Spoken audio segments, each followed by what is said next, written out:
देखो बच्चों, आज के क्लास में हम लोग पढ़ने जा रहे हैं वेव ऑप्टिक्स का बहुत ही शानदार टॉपिक इंटरफेरेंस ऑफ वेव।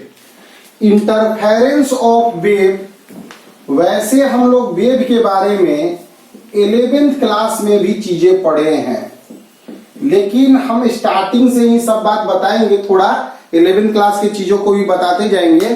तो आज का क्लास जो होगा वो बहुत ही इंपॉर्टेंट क्लास होगा, इसलिए बच्चों ध्यान से समझना है।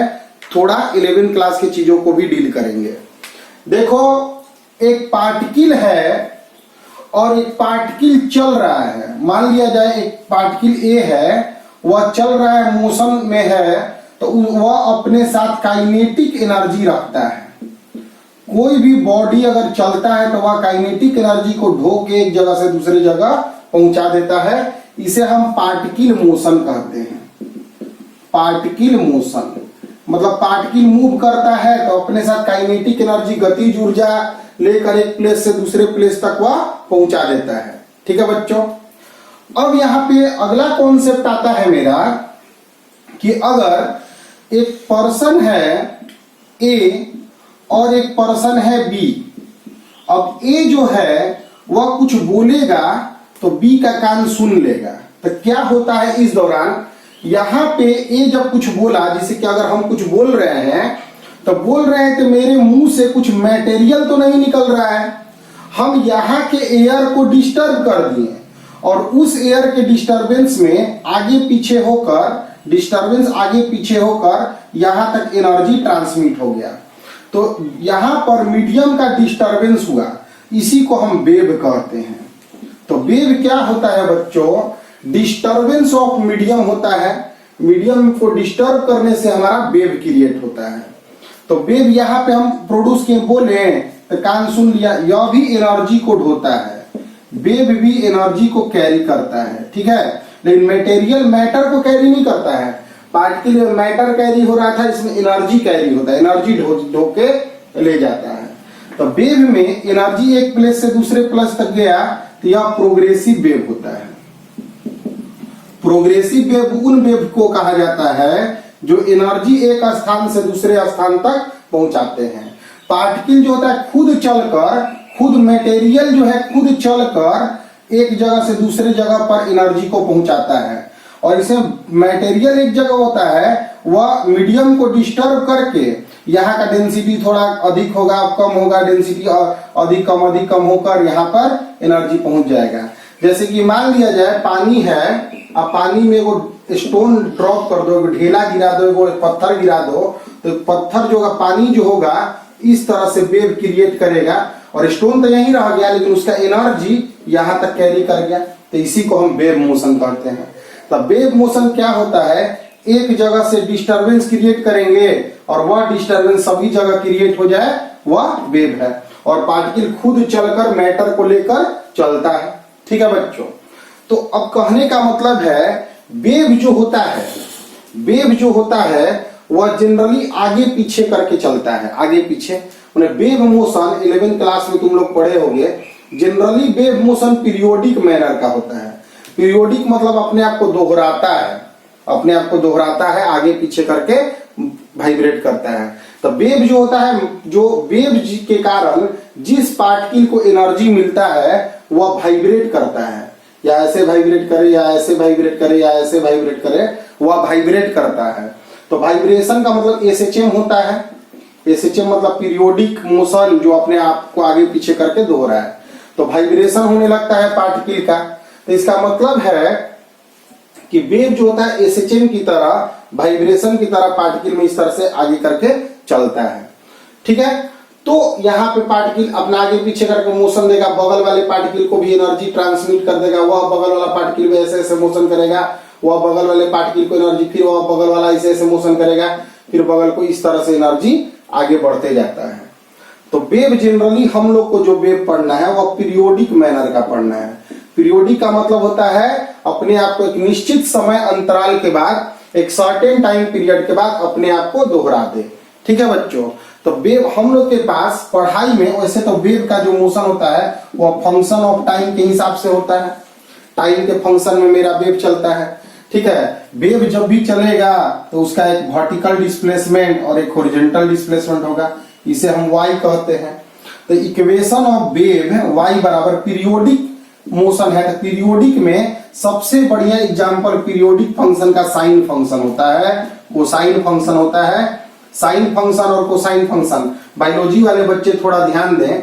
साइन फंक्शन का जो ग्राफ होता है इस प्रकार का होता है और कोसाइन फंक्शन का भी ग्राफ इस प्रकार का होता है बच्चों।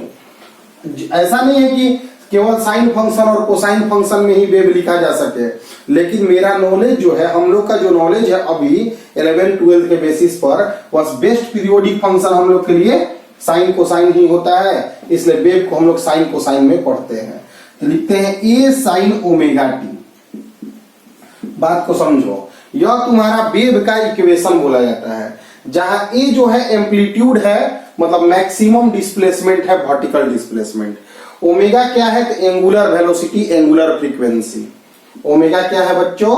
तो एंगुलर वेलोसिटी कहो इसे, या एंगुलर फ्रीक्वेंसी कहो इसे। 2πf या 2π/t भी बोलते हैं। f मेरा फ्रीक्वेंसी है और t मेरा क्या है बच्चों? तो टाइम पीरियड है। बात को ध्यान से समझो। अब यहां से लेके यहां तक जो हम बातें बताए हैं उसको ध्यान से समझो बच्चों। अगर एक पार्टिकल, जैसे मान लो एक कार है, वह कार अगर एक जगह से दूसरे जगह तक पहुंचता है तो वह खुद एक काइनेटिक एनर्जी को 12 mv² को ढो के यहां तक पहुंचा के ले आया, ठीक है बच्चों। और पार्टिकल खुद मूव किया, मैटर जो है वह खुद मूव किया। और जबकि एक आदमी बोलता है या कहीं बल्ब जलता है तो बल्ब तो यहीं रह गया, लेकिन उसका डिस्टरबेंस से लाइट हमको हर जगह मिल गया। अगर हम यहाँ बोल रहे हैं तो मेरे यहाँ मीडियम के डिस्टरबेंस से कुछ दूर खड़ा हुआ शख्स भी मेरा आवाज सुन लेगा। तो यहाँ हम मटेरियल को ट्रांसमिट नहीं किए, हम एयर को डिस्टर्ब कर दिए और वह डिस्टरबेंस ही वेव होता है और उसमें भी एनर्जी ट्रांसमिट होता है। और जो वेव एनर्जी ट्रांसमिट करता है उसे हम प्रोग्रेसिव वेव कहते हैं। वेव जो होता है वह किसी भी पार्टिकल को अगर वेव मिलता है, वेव आके इस पार्टिकल को मिला तो यह पार्टिकल एसएचएम करने लगता है। तो एसएचएम अगर यह करने लगा या वाइब्रेशन करने लगा तो बगल वाले पार्टिकल को भी वाइब्रेशन करके, जैसे यहाँ पे इसको एनर्जी मिला तो यह इस तरह वाइब्रेट करेगा, बगल में है तो इसको भी एनर्जी मिलेगा, फिर यह वाइब्रेट करने लगा, आगे आगे एनर्जी को ट्रांसमिट करता है। तो थोड़ा बहुत तेज स्पीड में, जैसे हम यहाँ बोले तो सब जगह का एयर का डेंसिटी थोड़ा मोड़ा बढ़ा घटा होगा, थोड़ा मोड़ा बढ़ा घटा होगा, कंप्रेशन और रेयरफेक्शन होगा, विरलन और संपीडन, हिंदी बोल रहे हैं। कंप्रेशन और रेयरफेक्शन बन के, कंप्रेशन और रेयरफेक्शन पल्स बनकर वेव ट्रांसमिट हो गए होंगे। तो एक जगह कंप्रेशन बना होगा, फिर रेयरफेक्शन, फिर कंप्रेशन, फिर रेयरफेक्शन। इसका मतलब है कि जो वेव है वह पीरियोडिक मैनर में चलता है और पीरियोडिक मोशन का सबसे best example sine function, cosine function होता है। इसलिए हम लोग जो 11th-12th स्टैंडर्ड में 99.99% तक जो वेव्स पढ़ते हैं वह साइनोसॉइडल वेव ही हम लोग पढ़ते हैं। साइन वेव और कोसाइन वेव के टर्म में हम लोग पढ़ते हैं। क्लियर है बच्चों? तो अभी जो हम तुम्हें क्लास समझाए यह पीछे का क्लास था, 11th क्लास का क्लास था, लेकिन हम सभी बातों को तुमको बोल दिए क्योंकि अब पढ़ रहे हो तो बहुत सारे बच्चे भूल जाते हैं, तो ध्यान से सुनोगे। देखो बच्चों, अब वेव के बारे में हम जान गए कि वेव इस तरह से चलता है, ठीक है बच्चों। अब यहाँ पे मान लो एक पार्टिकल है ए, यह वेव आकर इस पार्टिकल को अगर मिला, इसको एनर्जी मिला तो यह वाइब्रेशन करने लगेगा। मान लो यह वाइब्रेशन करने लगा, ठीक है। वर्टिकल डिस्प्लेसमेंट को हम लोग y मानते हैं, हॉरिजॉन्टल को x मानते हैं। तो x पोजीशन पर इसको y डिस्प्लेसमेंट मिला, मान लो y डिस्प्लेसमेंट, यह जो आया इसको y डिस्प्लेसमेंट किसी t टाइम पे कराया, ठीक है बच्चों। और इधर से कोई एक और वेव आया, वह भी कुछ इसको वर्टिकल डिस्प्लेसमेंट कराया, ठीक है। इधर से कोई एक और वेव आया, वह भी कुछ इसको डिस्प्लेसमेंट कराया। तो हर एक वेव किसी भी पार्टिकल को अपना डिस्प्लेसमेंट, यानी कि मतलब है कि एक पार्टिकल है, इधर से वेव आ रहा है, यह वेव इस पार्टिकल को मिला तो यह पार्टिकल वाइब्रेट करता है, एसएचएम करने लगता है। और एसएचएम करने लगता है तो इसका एक डिस्प्लेसमेंट होता है y। दूसरा वेव आता है तो उसके चलते भी एक डिस्प्लेसमेंट होता है, मान लो y2, ठीक है बच्चों। तो y1 जो होता है, y2 जो होता है, तीसरा जो आएगा वह y3 होगा। तो जो नेट डिस्प्लेसमेंट पार्टिकल का होगा y, वह होगा y1 plus y2 plus y3 plus dot dot dot. यहाँ पे वेक्टर साइन इसलिए दिए हैं कि मान लिया जाए बच्चों यहाँ पे एक पॉइंट है, फर्स्ट वेव आकर इसको 5 सेंटीमीटर का डिस्प्लेसमेंट ऊपर दिया, ठीक है, और सेकेंड वेव इधर से आया, सेकेंड वेव इधर से आया और यह 2 सेंटीमीटर का डिस्प्लेसमेंट नीचे दिया, ठीक है। तो नेट डिस्प्लेसमेंट इसका 3 सेंटीमीटर ऊपर होगा, यानी कि डायरेक्शन को भी ध्यान रखना है, इसलिए यहाँ पे वेक्टर फॉर्म लिए हैं। लेकिन इस देखो पहले अकेले जो वेव आ रहा था वह 5 सेंटीमीटर का डिस्प्लेसमेंट दिया था और दूसरा वेव जो आया वह 2 सेंटीमीटर का डिस्प्लेसमेंट दिया, लेकिन दोनों जो डिस्प्लेसमेंट है वह इससे इंडिपेंडेंट है और इसका डिस्प्लेसमेंट इससे इंडिपेंडेंट है। मतलब अपना 5 रहेगा तो 5 ही रहेगा, अकेला हूं आता तो 5 ही देता, अब बहुत सारे के कॉम्बिनेशन में आएगा तो अकेले 5 ही देगा, भले यह नेट इफेक्ट अलग हो जाएगा। इस सिद्धांत को हम लोग सुपरपोजिशन प्रिंसिपल कहते हैं। ध्यान दो बच्चों, सुपरपोजिशन प्रिंसिपल क्या है? तो सुपरपोजिशन प्रिंसिपल है, superposition principle, superposition principle of waves. देखो बच्चों, देखो net displacement of a particle by many waves is vector sum of displacement produced by each of wave। मतलब प्रत्येक वेव अपना अपना डिस्प्लेसमेंट क्रिएट करेगा। मान लो एक वेव है वो y1 डिस्प्लेसमेंट क्रिएट किया किसी पार्टिकल पर, एक वेव है वो y2 डिस्प्लेसमेंट क्रिएट किया, एक वेव y3 डिस्प्लेसमेंट क्रिएट किया, तो नेट जो होगा y नेट उस पार्टिकल का डिस्प्लेसमेंट वह सबका वेक्टर सम होगा।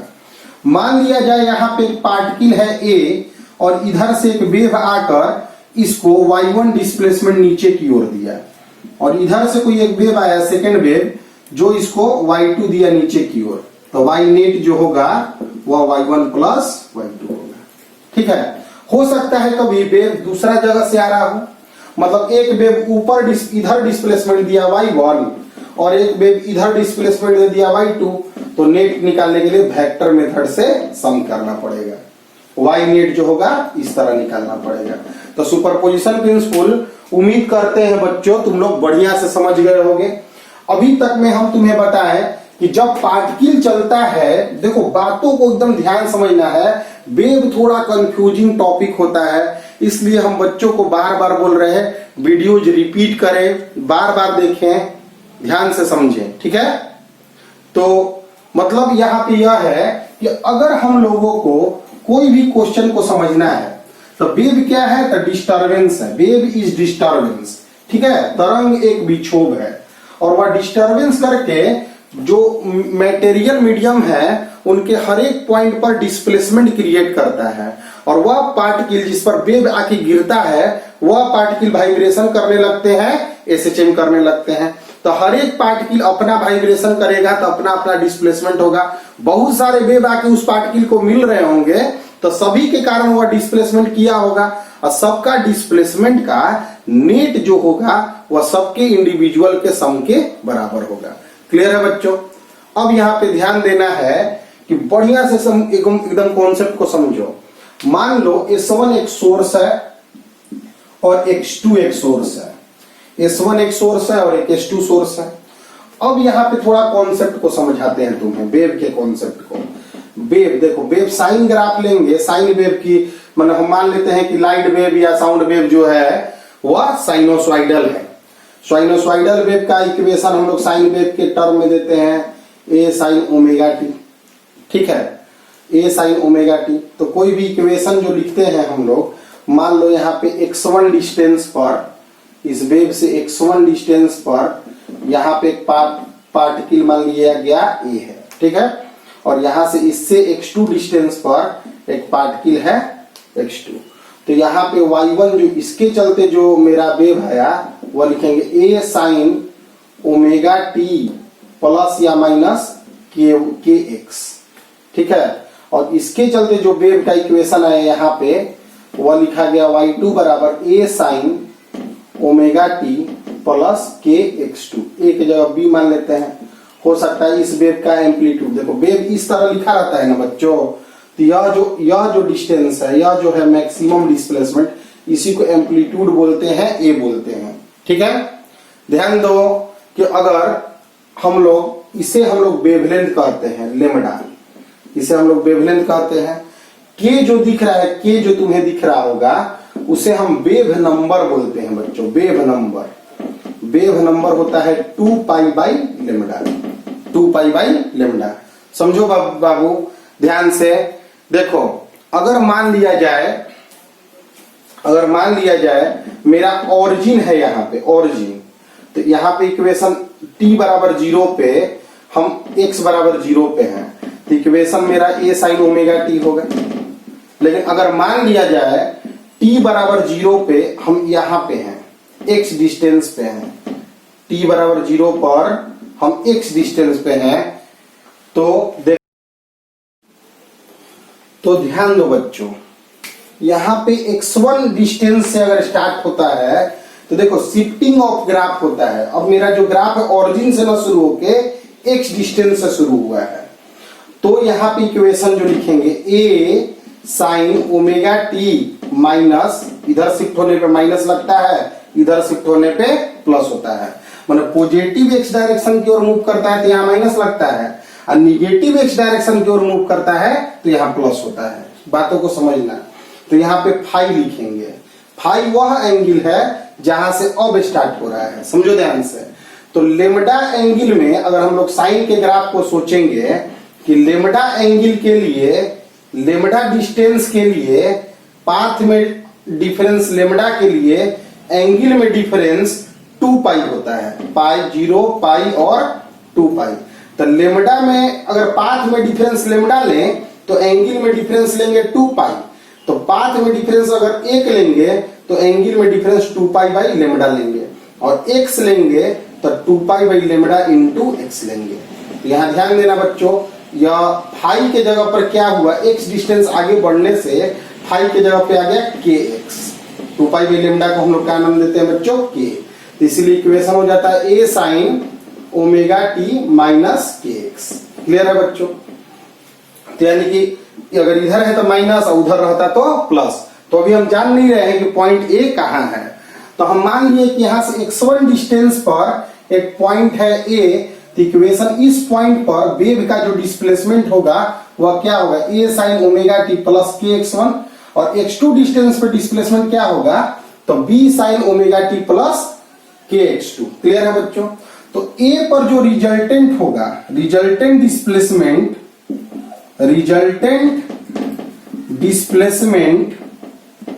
डिस्प्लेसमेंट एट ए जो होगा वह क्या होगा, तो y बराबर होगा y1 प्लस y2। तो y बराबर y1 की जगह हो जाएगा a sine omega T plus के x1 और plus b sine omega T plus के x2।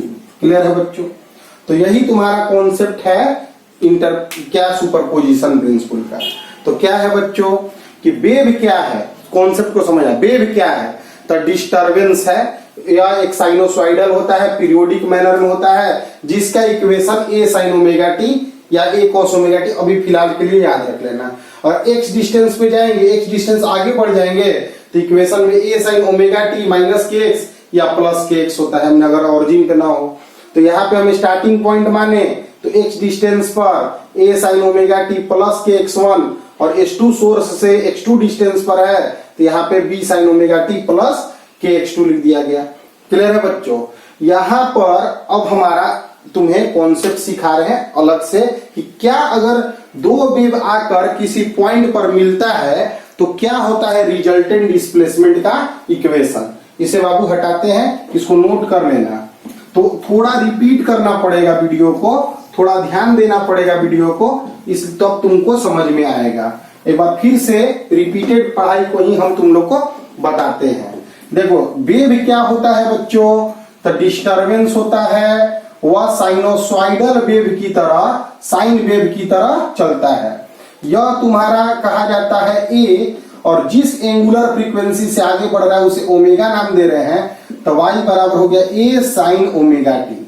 अगर हम x डिस्टेंस आगे लेंगे तो y बराबर होगा ए sine omega T minus K x, जहां k जो होता है वह 2 पाई बाई लेमडा कहा जाता है और ओमेगा जो होता है वह 2 पाई एफ कहा जाता है। जो f है वह फ्रीक्वेंसी है। फ्रीक्वेंसी क्या होता है? नंबर ऑफ वाइब्रेशन पर सेकेंड, ठीक है। और लेमडा इस वेव का जो लेंथ है, एक साइकिल का जो कंप्लीट लेंथ है उसे हम लोग लेमडा कहते हैं। वेलोसिटी जो वेव का होता है वह एफ इंटू लेमडा होता है, फ्रीक्वेंसी इंटू वेवलेंथ होता है। क्लियर है बच्चों? तो यह तुम्हारा साइन वेव है। कोई भी वेव का इक्वेशन हम लोग इस तरह से लिखते हैं बच्चों। तो अभी यह वेव है, लेकिन किसी पार्टिकुलर पोजीशन पर अगर x1 लगा देंगे तो यह एक SHM हो जाएगा। क्लियर है बच्चों? तो अब हम ध्यान देते हैं आगे। ध्यान दो, इक्वेशन ऑफ टू वेव्स। मान लिए इक्वेशन ऑफ टू वेव्स, दो वेव्स का equation y1 is equal to A sine omega T, एक वेव का equation omega T minus K X दे दिया गया, एक वेव का इक्वेशन, और दूसरा दे दिया गया b sine omega T minus K X plus 5। समझो ध्यान से, यह क्या हम तुम लोग को बताने जा रहे हैं।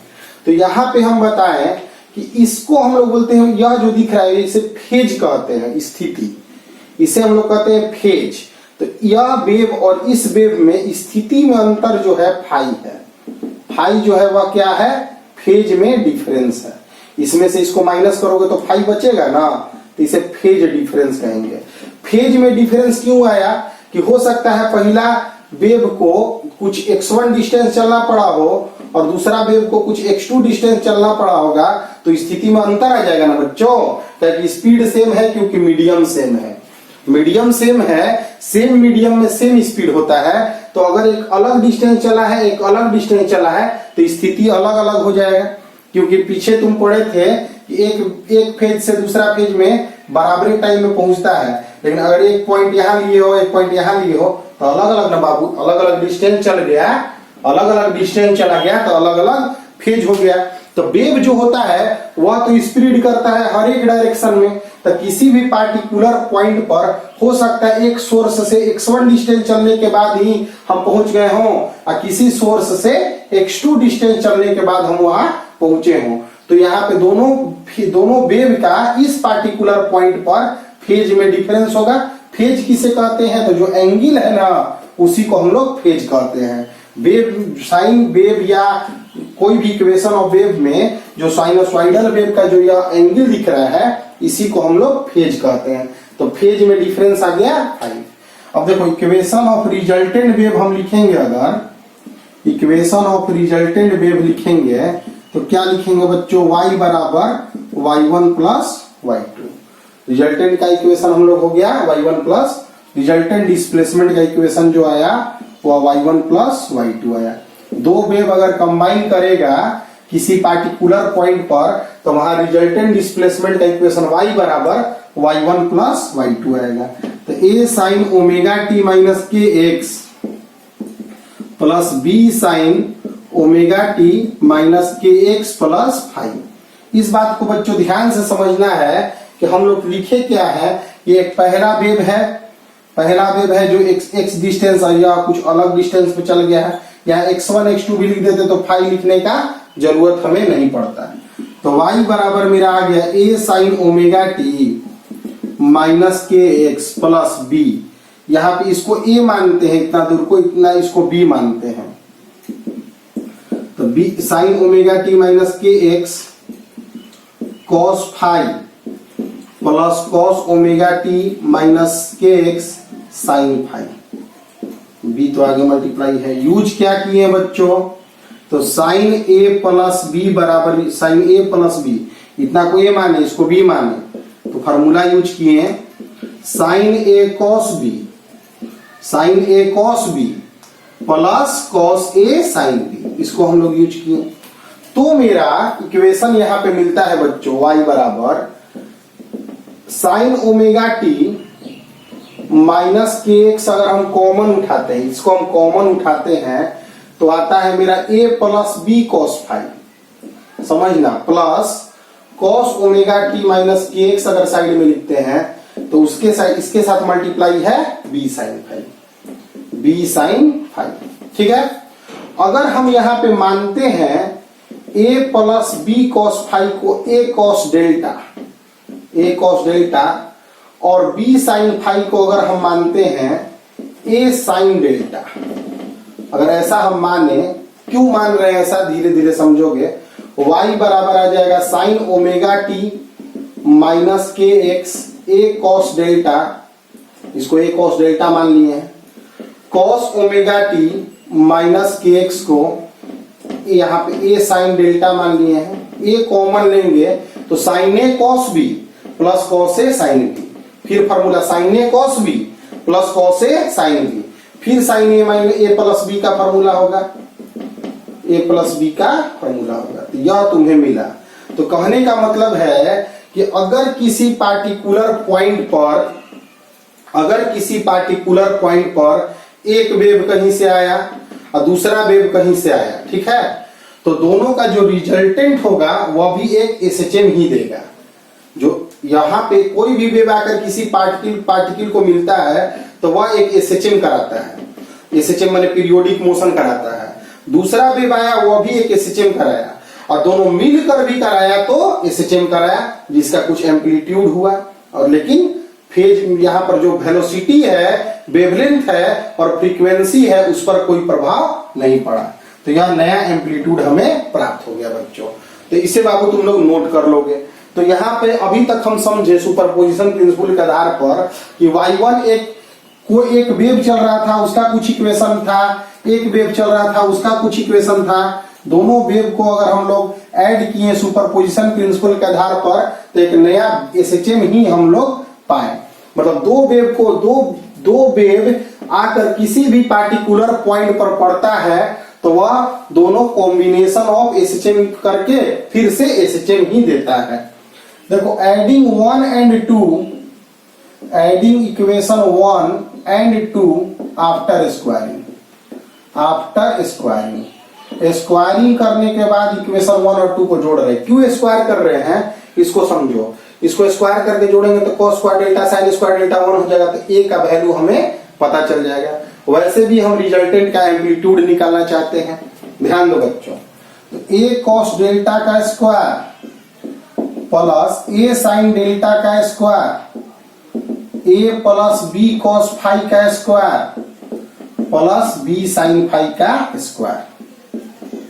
तो यहां से मेरा मिला a square cos square delta sine square delta a square plus b square cos square phi 2ab cos phi plus b square sine square phi. यह वैल्यू तुम्हारा 1 हो गया, तो हो गया a square plus b square common लेंगे तो cos square phi plus sine square phi plus 2ab cos phi. इसे बाबू ध्यान देना। तो एम्पलीट्यूड आ गया अब मेरा a square plus b square plus 2ab cos phi. यह हमें यह सिखाया कि किसी भी पार्टिकुलर पॉइंट पर a एम्पलीट्यूड का एक वेव आके पड़ा और उसी पार्टिकुलर पॉइंट पर b एम्पलीट्यूड का वेव आकर पड़ा, तो उस पॉइंट पर जो नया एम्पलीट्यूड होगा, उस पॉइंट पर जो नया एम्पलीट्यूड होगा वाइब्रेशन का, वह root over a square plus b square plus 2ab cos phi होगा। यह बात बाबू याद रखना। अभी फिलहाल बहुत भी इंपॉर्टेंट क्लास है आज का। इसमें फाई के हिसाब से a का वैल्यू बदलते जाएगा, मतलब फेज डिफरेंस कितना है उसके हिसाब से a का वैल्यू मेरा बदलते चला जाएगा। फिर से हम टोटल बातों को समझा रहे हैं, ध्यान पूर्वक बच्चों समझना, ध्यान दो।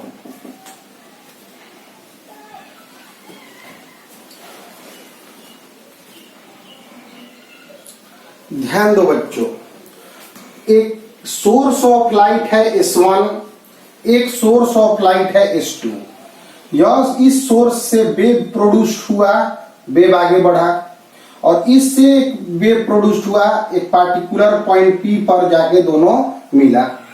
इस सोर्स से यहां कुछ डिस्प्लेसमेंट हुआ, y1 बराबर a sin omega T plus के x1 लिख दिया गया, x1 डिस्टेंस पर p पॉइंट था। y2 बराबर b sin omega T plus के x2 हम लोग लिख दिए, के x2। अब यहां पे बातों को समझो, यहां पर फेज पहला का फेज तुम्हारा ओमेगा टी प्लस के x1 है और दूसरा का फेज ओमेगा टी प्लस के x2 है। तो फेज डिफरेंस जो है फाई, वह हो जाएगा ओमेगा टी प्लस के x2 minus omega T minus के x1। इस फेज में से इस फेज को माइनस किए, ओमेगा टी कट गया, फाई बराबर आ गया के x2 माइनस x1, तो के डेल्टा x, यानी फेज डिफरेंस होता है k इंटू पाथ डिफरेंस।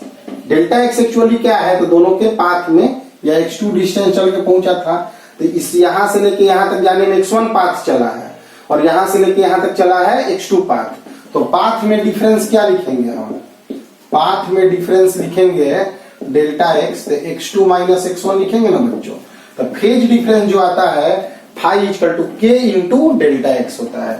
के जो होता है उसका वैल्यू होता है 2 पाई बाई लेमडा। अगर दोनों में के सेम हो तो लेमडा सेम रहेगा, लेमडा सेम रहेगा तो के कांस्टेंट है, और किसी भी पार्टिकुलर पॉइंट के लिए, किसी भी पार्टिकुलर पॉइंट गिवन सोर्सेज के लिए यह डेल्टा x भी कांस्टेंट होगा, तो फेज डिफरेंस क्या आ जाएगा, कांस्टेंट हो जाएगा।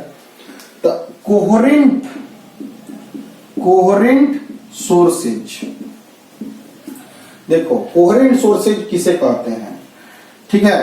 Coherent sources of light, coherent sources are that sources in which phase difference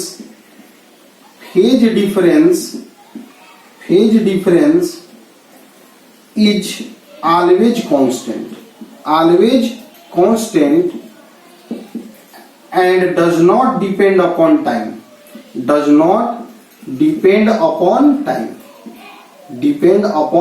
वह टाइम पर डिपेंड नहीं करेगा।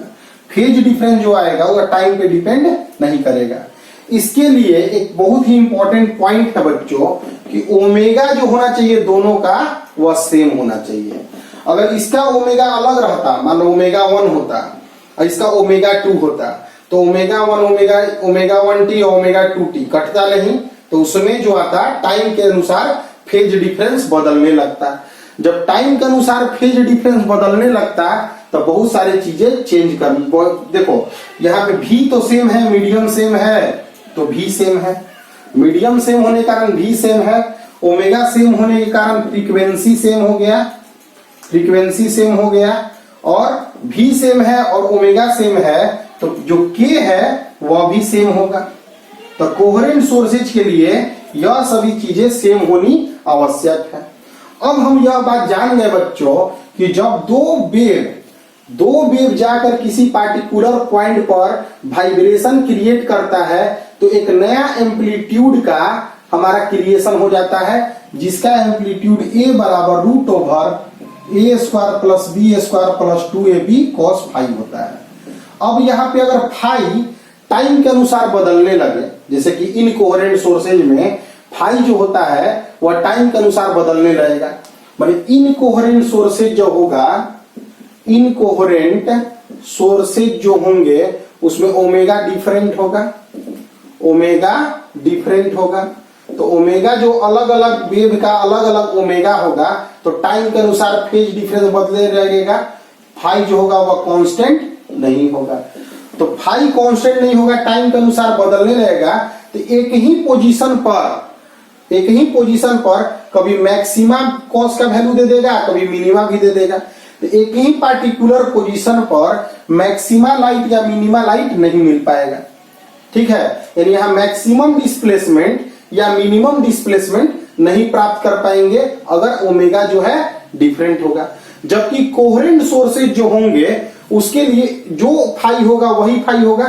तो किसी भी एक पार्टिकुलर पोजीशन पर, या पोजीशन पी हो या आर हो या एस हो, किसी भी पार्टिकुलर पोजीशन पर मेरा जो या तो अगर यहां मैक्सिमा मिला तो फिर इसी पोजीशन पर मिनिमम एम्पलीट्यूड नहीं मिलेगा, क्योंकि फाई तो फिर कांस्टेंट रह जाएगा इस पोजीशन के लिए। और जबकि इनकोहेरेंट में कुछ समय के लिए यहाँ पे वह टाइम बहुत तेज होगा, बहुत तेज मैक्सिमम मिनिमा दिखने लगेगा, तो तुम देख नहीं पाओगे। यह एम्पलीट्यूड हमें यह सिखाता है कि कॉस फाई का जो वैल्यू होता है वह कभी कभी मैक्सिमम भी होता है, तो उस समय ए का वैल्यू मैक्सिमम होगा। कभी कभी कॉस फाई का वैल्यू मिनिमम होता है, उस समय ए का वैल्यू मिनिमम होता है। तो इससे हमें यह सीखने को मिला कि जब दो coherent source of light wave, दो लाइट वेव हो जिनका ओमेगा सेम हो, फ्रीक्वेंसी सेम हो, वेलोसिटी सेम हो, के सेम यानी वेवलेंथ सेम, तो वेवलेंथ सेम। तो यहां से देखो कहानी, इफ टू लाइट वेव्स, दो लाइट वेव्स हैं of same wavelength same frequency, दो लाइट वेव है सेम फ्रीक्वेंसी का सेम वेवलेंथ का, सुपर इम्पोज आपस में मिक्स हो गया, super impose eight particular point, किसी भी पॉइंट पर सुपर इम्पोज कर गया, then there is observation of, हमें दिखाई देगा मैक्सिमम और मिनिमम इंटेंसिटी ऑफ लाइट। दो लाइट वेव अगर सुपर इम्पोज कर गया तो वह फाई के बदलाव के अनुसार, मतलब फेज डिफरेंस के बदलाव के अनुसार मैक्सिमम और मिनिमम लाइट का इंटेंसिटी दिखाने लगेगा। इसी घटना को हम इंटरफेरेंस कहते हैं।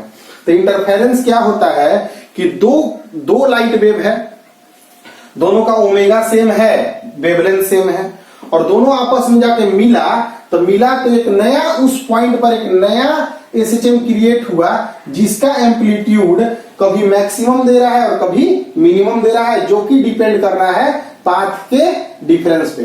तो अलग अलग पाथ पर यहाँ पे मान लो मैक्सिमा बना तो बगल में मिनिमा, फिर मैक्सिमा, फिर मिनिमा, इस तरह से मेरा बनते जा रहा है। इसी घटना को हम लोग क्या कहते हैं बाबू, इंटरफेरेंस।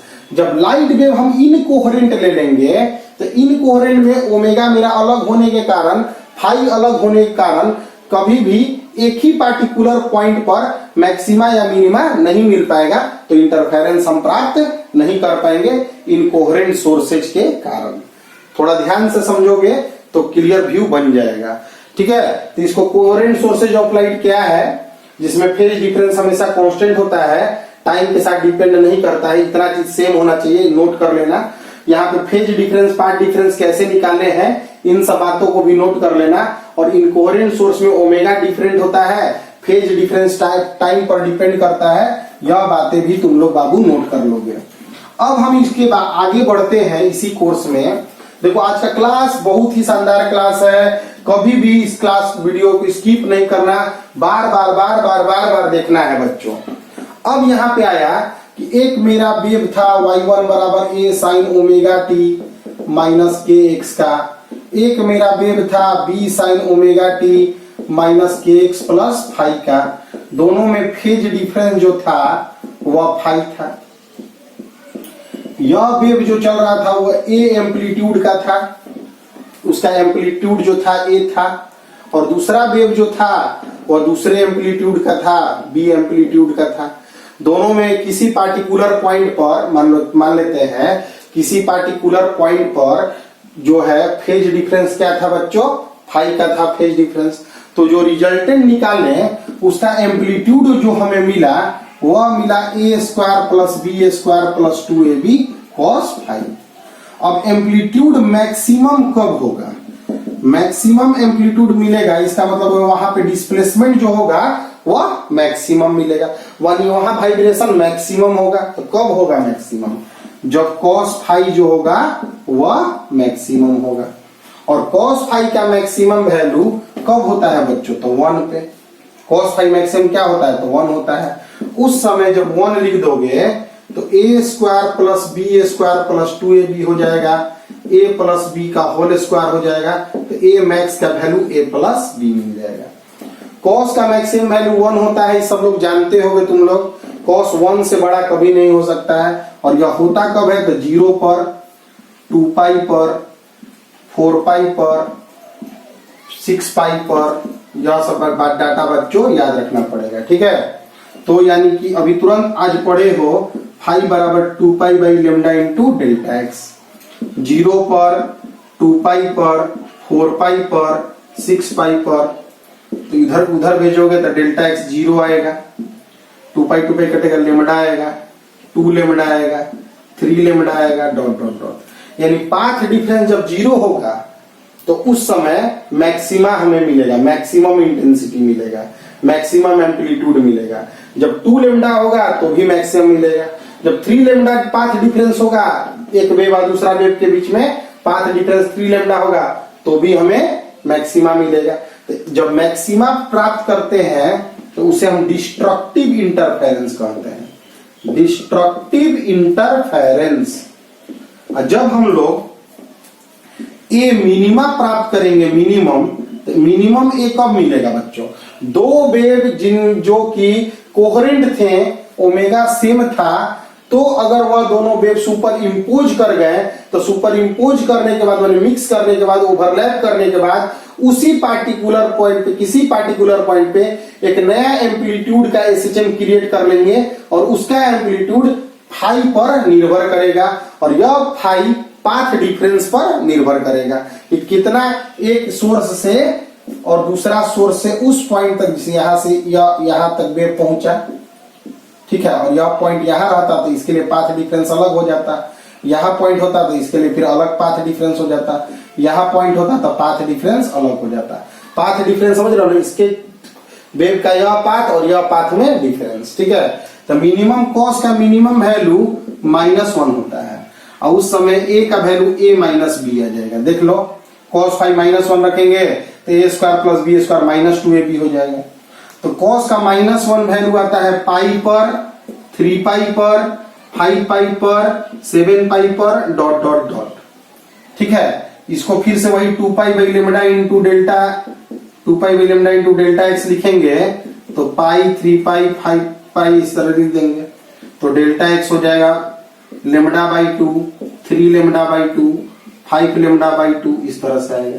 तो देखो 0 पर मैक्सिमा और लेमडा पर मैक्सिमा और लेमडा बाई 2 पर मिनिमा, तो हर दो मैक्सिमा के बीच में एक मिनिमा जरूर मिलेगा। यानी इसे हम लोग, सॉरी, इसे कंस्ट्रक्टिव इंटरफेरेंस कहते हैं बच्चों, कंस्ट्रक्टिव, इसे कहते हैं डिस्ट्रक्टिव, मिनिमा को कहते हैं डिस्ट्रक्टिव इंटरफेरेंस, ठीक है।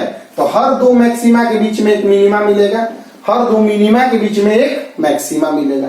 तो दो लाइट वेव जिनका ओमेगा सेम हो, वेवलेंथ सेम हो, आपस में सुपर इम्पोज करेगा तो अल्टरनेट मैक्सिमा मिनिमा मिलेगा। मतलब एक मैक्सिमा फिर मिनिमा, फिर मैक्सिमा, फिर मिनिमा, फिर मैक्सिमा, फिर मिनिमा। इसी फेनोमेना को हम इंटरफेरेंस कहते हैं। तो अगले क्लास में इंटरफेरेंस क्या है और यंग्स डबल स्लिट एक्सपेरिमेंट क्या होता है, यह तुम लोग को हम पढ़ाएंगे। आज के क्लास का मेन थीम था कि लाइट वेव होता क्या है, वेव होता क्या है, उसका इक्वेशन कैसे होता है, सुपरपोजिशन कैसे होता है, coherent light wave, incoherent light wave क्या है, और दो कोहेरेंट लाइट वेव अगर मिलेंगे तो क्या एम्पलीट्यूड का नया वेव बनेगा, वह एम्पलीट्यूड मैक्सिमा मिनिमा कैसे कैसे होगा, और इनकोहेरेंट होगा तो फेज डिफरेंस टाइम पर डिपेंड कर जाएगा, उसमें मैक्सिमा मिनिमा किसी पार्टिकुलर पोजीशन पर नहीं प्राप्त हो पाएगा क्योंकि वह टाइम बदलते रहता है, तो उसके अनुसार वहां मैक्सिमम मिनिमा बदलते रहेगा। तो आज का क्लास 2 बार, 3 बार, 4 बार, जितना बार देख रहे हैं देखो, मेहनत करो क्योंकि बहुत बहुत इंपॉर्टेंट क्लास है। और सभी लोग अभी तक जो भी बच्चे न्यू बच्चे जुड़ रहे हैं वह वेव ऑप्टिक्स के पीछे के चैनल को जरूर देख लें। अगले क्लास में इंटरफेरेंस और यंग डबल स्लिट एक्सपेरिमेंट के थ्योरी को लेकर हम लोग आएंगे।